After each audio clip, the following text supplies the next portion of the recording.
In June 1995, some 500 researchers, policymakers, donors, and development workers from around the world came together in Washington, D.C. to discuss the urgent problems of hunger, poverty, and environmental degradation. They were brought together by the initiative, vision, and passion of one man, a man who told this assembled gathering that the tremendous successes of the Green Revolution had lulled world leaders into a false sense of food security and obscured the looming problems facing the world in the 21st century. The world has won important battles in the area of food security, but the war has not been won. Failure to take appropriate action now may result in a loss of future battles.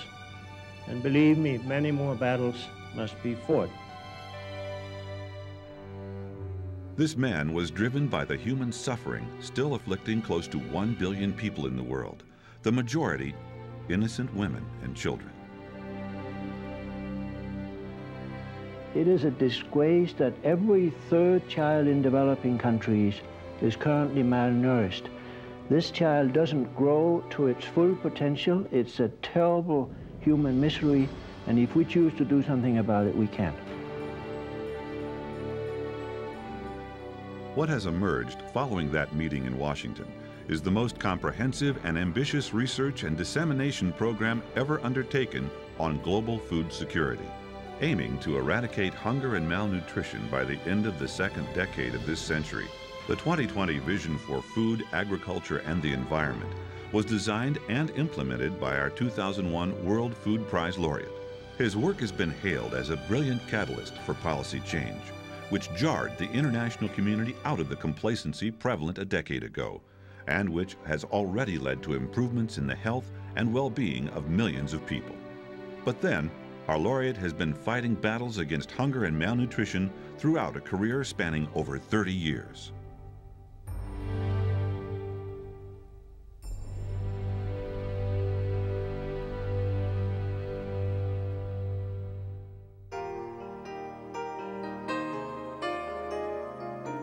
Born in Denmark, Per Pinstrup-Andersen's life story is an inspiring tale of great personal struggle and exceptional accomplishment.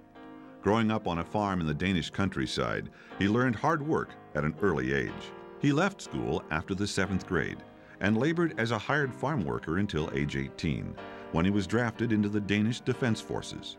After completing military service, he returned to his life as a farm laborer. But compelled by a deep desire to somehow make a greater contribution in the world, Per Pinstrup-Andersen then turned his life in a new direction. Determined to gain entry to the university, he first attended preparatory school and achieved his goal when he was admitted to the Danish Agricultural University. There he sought and received a bachelor's degree in agricultural economics. But greatly moved by the enormous imbalances he saw between prosperity and poverty in the world, Per continued his quest to acquire the skills necessary to confront these problems, earning master's and doctorate degrees from Oklahoma State University. After initial assignments in Colombia, the United States, and back home in Copenhagen, he accepted the position of research director at the International Food Policy Research Institute. IFPRI, as it's known by its acronym, is one of the 16 future harvest organizations coordinated by the Consultative Group on International Agricultural Research of the World Bank. Per found a home there, and as he rose to become Director General, he became immersed in the research on policy change that would bring him world acclaim.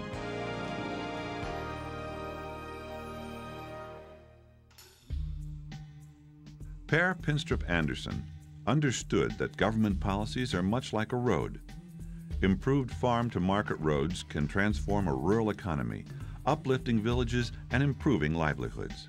But bad policy, like a narrow and unpaved road, can keep food from markets in cities where people are most in need.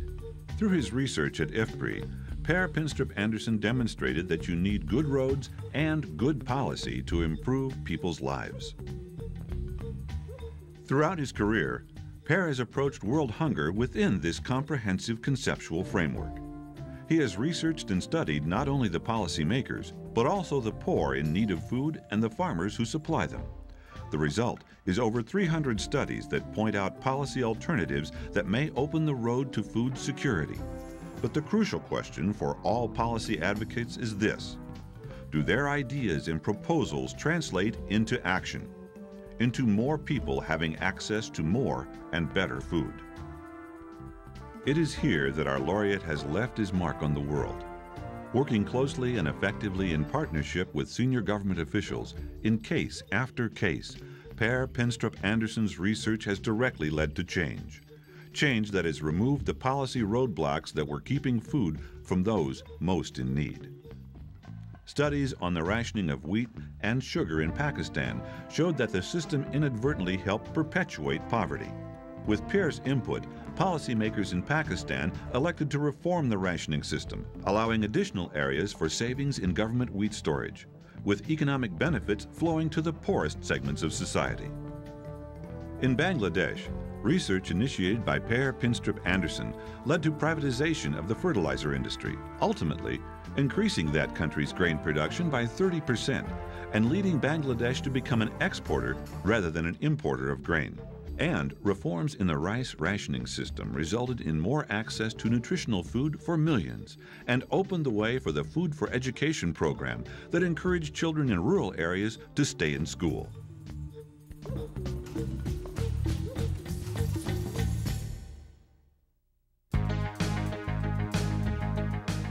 Today, Dr. Pinstrup-Andersen's efforts are directed toward fulfilling his 2020 Vision Initiative.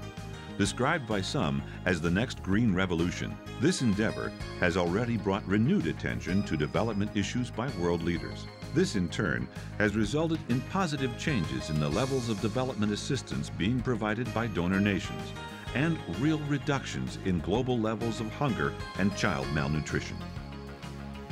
Its impact has also been felt directly in Uganda and Malawi, which faced the specter of widespread famine.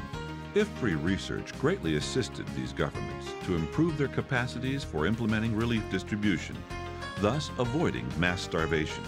And in Vietnam, Colombia, Mozambique, South Africa, and other countries, the 2020 vision has contributed to debate and consequent policy change, increasing food production and achieving better access to food by the poor. Will the 2020 vision succeed in completely eliminating hunger and malnutrition? The goal can be achieved. There's absolutely no question about it. Will we achieve it by year 2020 or by year 2030? Depends again on how much effort we choose to put on this. What we need to do is to decide that we no longer want malnourished children in this world. It's a daunting problem we face. It's a very serious challenge. No question about it. But if we have foresight, we can succeed. If we face the problem and tackle it aggressively, I am hopeful, even optimistic, that the skills and the talents of dedicated research scientists and policymakers will come together for the sake of tomorrow's children.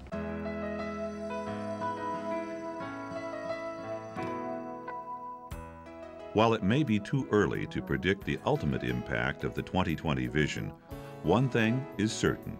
Today, millions of people around the world have greater access to nutritious food because of the achievements of our laureate, a man who rose from being a farm laborer in the Danish countryside to the leadership of a great global effort to ensure adequate food for all and end the suffering of malnourished children.